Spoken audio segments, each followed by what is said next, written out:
Oh, ça fait longtemps, hein. Tout va bien, franchement, on prépare Noël, c'est super. Enfin, c'est super. Mathilde a passé sa journée hier à chanter « Mon beau sapin, roi des forêts, que j'aime ta verdure ». Oui, ben, je pense qu'elle devrait plutôt chanter « Ma belle maman, reine du ballet, tu aimes les courbatures ». Oh, bah ça fait du bien de vous revoir. Oui, on a fait le sapin, oui. Il est moche. Quand je dis qu'il est moche, c'est pas qu'il est moche, mais il n'est pas... Mais non, mais enfin, c'est parce que tout le monde a voulu un peu... voyez, enfin... Mais non, il est pas beau. Attendez, je vous montre. Voilà.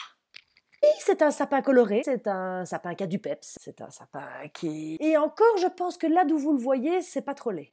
Voilà.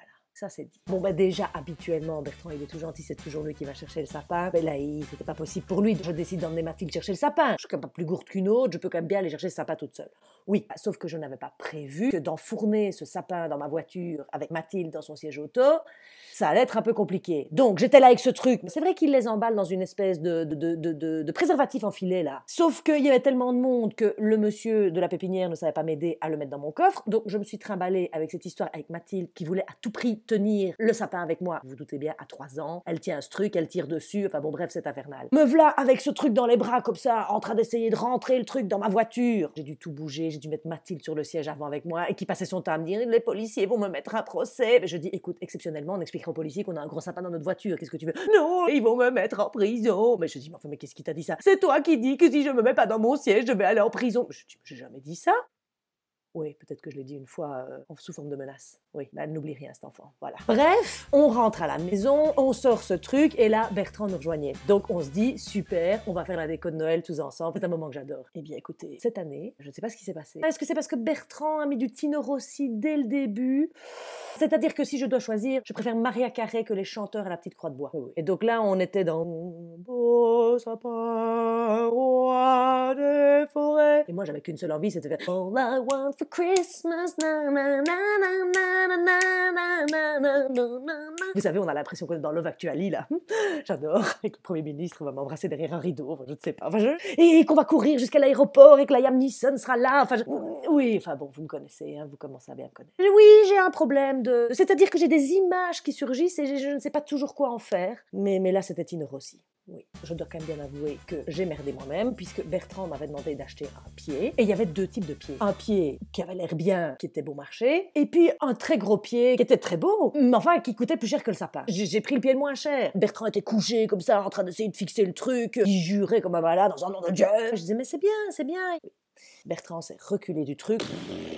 C'est un pied de sapin pour un mini sapin, si vous voulez. Là-dessus, Mathilde pleure parce que le sapin était par terre. Camille gueulait sur Mathilde en faisant « Arrête de crier, c'est quand même pas grave !» J'ai payé 2 fois le prix du sapin pour racheter un 2e pied. Oui, qui est formidable, et à mon avis, celui-là, il va durer 25 ans. Enfin, notez que pour le prix, il peut bien. Je sors la grosse boîte avec toutes les boules, etc.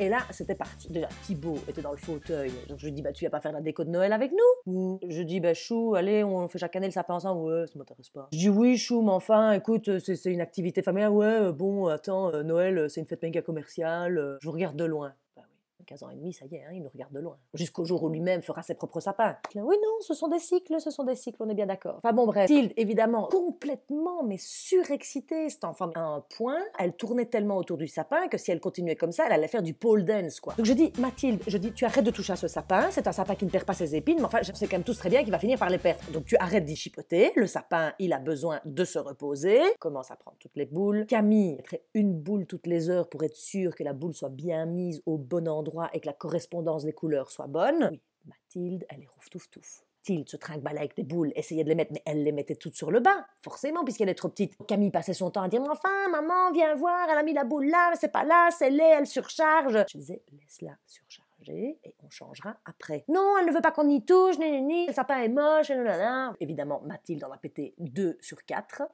Camille a fait crise sur crise parce que sa sœur avait cassé certaines de ses boules. Et maintenant, je comprends pourquoi ma mère avait un sapin ultra moche avec des grosses boules là, en espèce de laine qui était incassable. Ah, le budget boule chez nous. Et donc Bertrand qui me disait « Mais allez, mets-toi dans l'ambiance. Qu'est-ce qu'il y a? T'es pas dans l'ambiance de Noël ?» Mais ça me fatigue, Noël, en fait. J'aime bien, hein. J'aime pas.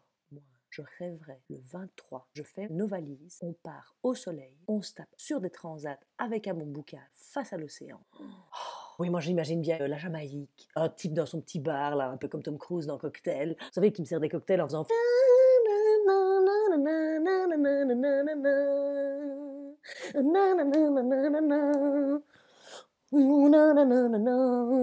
Don't worry, be happy. Et qu'après, Bertrand m'emmène nager dans une cascade. Oui, ben, les seules cascades que j'ai eues, c'est celle de Mathilde autour du sapin.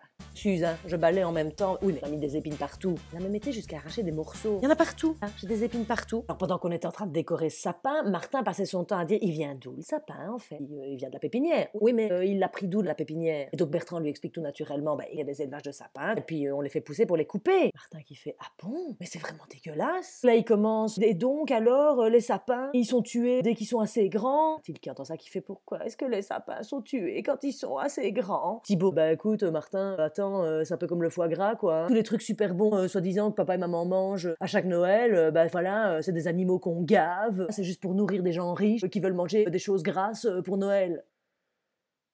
Je dis Thibaut, je dis ne dis pas ça, enfin je veux dire, je dis la vérité, je dis oui, je sais que tu dis la vérité, mais enfin bon, écoute, tu préfères quoi qu'on me fasse Noël avec une tartine de Nutella? Ouais, enfin de toute façon, le Nutella c'est gras aussi, il y a que de l'huile là-dedans. Camille, pourquoi est-ce que le Nutella c'est mauvais? Je dis écoutez, on va pas commencer à faire toute une histoire, on va pas remettre en cause tout notre fonctionnement là ici. Oui, les sapins on les fait pousser, oui, les dindes on les gave, voilà, vous mangez bien du steak, vous mangez bien de la vache, et bien si vous voulez on arrête de manger de tout. Ouais, moi je serais partant. Écoute Thibaut, si c'est à ce point-là que c'est difficile de gérer le commercial, si tu veux, on n'offre aucun cadeau à Noël. Si tu veux, tu passes ton tour. Ah bah il a vite ravalé ses théories. Enfin, il a raison, il est intelligent cet enfant, il a raison. Alors à un moment donné, sans doute que je soupire un peu trop fort, et donc Bertrand qui me dit, je vais finir par t'appeler mon petit Grinch. Grinch. Enfin je dis Bertrand, mais c'est vraiment pas sympa. Mais dis tout de suite que je fais des grimaces comme Jim Carrey. Le Grinch, ça m'a vexé. Je ne râle jamais. Oui, enfin bon bref, je dis oui le Grinch. Tu sais ce qu'il va faire le Grinch? Eh ben le Grinch il va aller chercher son transat dans la cave, hein. Il va l'installer près de la cheminée, il va se mettre les pieds en éventail avec un bon cocktail et il ne fait plus rien. Voilà. Ce que je ne supporte pas, c'est cette espèce de pression là, constante. Même Noël, c'est une pression. Je suis une grosse marmite à pression, et mon petit sifflet est bouché. Donc ça. Comment dites-vous? Que c'est justement en me mettant un peu les pieds en éventail que je vais permettre à la pression de redescendre. Oui. Bah oui, d'accord, que je devrais penser à ce qui me fait du bien. Mais enfin, si j'assume pleinement ce qui me fait du bien, en gros, je pense que toute ma famille va être très surprise. Hein. Le 24 au soir, tout ce qu'ils vont découvrir, c'est quelqu'un qui les accueille en bikini et qui les installe dans des transats. Et c'est pas de la date que j'aurais fait, mais des coups à librer. Oh, ce serait bien.